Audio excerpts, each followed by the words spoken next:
to talk a little bit about the Industrial Revolution's Shark Tank project that we collaborated on this fall. So, When we started the planning, we had the idea, I want to say in September, October, so we started with enough time in advance to work out a lot of the logistics.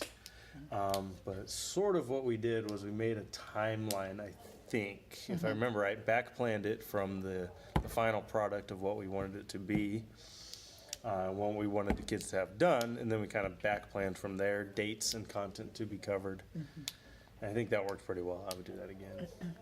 the goal of this project was to have some collaboration between math, history, and English, and cover a lot of content in those different areas. What were some of the math content pieces Yeah, you covered? what we did in math was we were doing exponential growth, and exponential functions was the main unit that we were on. So we covered building an exponential equation out of data, so a line of best fit, but an exponential version of it, and then graphing it, as well as either extrapolating future values from that equation that they got, or solving using logarithms, solving that equation to get past values. So, and then we built a calculator where they could do either or. They had to do both. And in history and English, we covered the history of the 4 industrial revolutions and kind of technological growth and trends. And then we focused on literacy standards, reading the book Player Piano, and then students developed listening and speaking skills related to 11th and 12th grade content standards there. Why don't we talk a little bit about like what worked and didn't work? So. For me, for the math standpoint, I thought that what worked was the calculator part, the coding of the website with the calculator in it worked a lot better than I thought it would, and it engaged students, I think, even better than I thought it would. So I would like to do that again.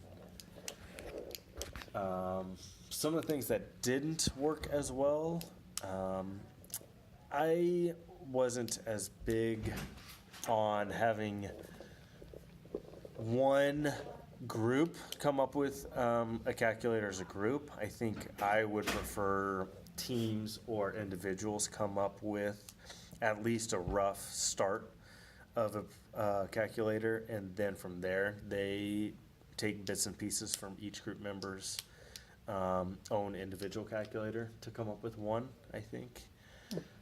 That's what didn't work as well for me. What really worked well, actually, from an English history standpoint, was that in your class you had introduced exponential growth before we had our lecture series on the Industrial Revolution. So students already, most of our students, like 80% of our students who are in your math class already knew what those trend lines look like. So when we were introducing this information, they already had this like background knowledge and foundation, and were able to interpret these graphs in a far more meaningful way than if we had attacked the content prior to your introduction. So there was a really nice crossover, and they were able to do this mathematical analysis that then carried through the rest of the project. So I thought that worked really well. And then when we got to those Shark Tank presentations, I mean, students were really, they were using that. So I thought that was a really nice blend. Yeah, that's true. And it worked in reverse as well. One thing that worked for mine is when I introduced what they would have to build the calculator for, there wasn't a lot of initial buy-in. Or there's the usual adage of, when am I ever going to use this? Why do I need to know this? For math teachers, it's our bane. But since they were assigned a topic in the humanities classroom that they were going to study, promote, and that was what was going to rule and drive them, then I thought, were engaged more or had more of a reason to go and find data that matched exponential growth. Just for that reason, they seem more engaged than I would have thought or was otherwise used to. I think because of that, because they needed it in their humanities class, and they were making it their own because of that. Yeah, I think there was a really nice crossover, and it allowed us to continue to do our individual instruction without being too invasive. Yeah, I think that helped each other out. It was a good mix. Yeah. I agree. I think the Shark Tank presentations are something I would definitely do again as a final component to that project. The students were really stressed out, but it was like a good kind of stress. Yeah, not too much. I don't think. Yeah. And I think they appreciated having some other real world audience or real world audience to present to, who asked some really tough questions. And it was nice having, I think, all of us in the room to ask those tough questions and hold them accountable. Different personalities or different expectations and stuff. Yeah.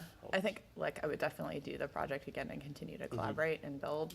I forget what I would really like to have even more real world audience members. So have more business owners and have individuals who are who have a business background to provide that Shark Tank audience. Yeah. Yeah. I'm with you there, and I think that was a good culminating Yeah. product. I think maybe that was the other change I had thought of in the past is I would like to somehow tie in the calculator that my group makes a little bit either more into the Shark Tank presentation or have some other kind of requirement of what to really do with that final product that they created.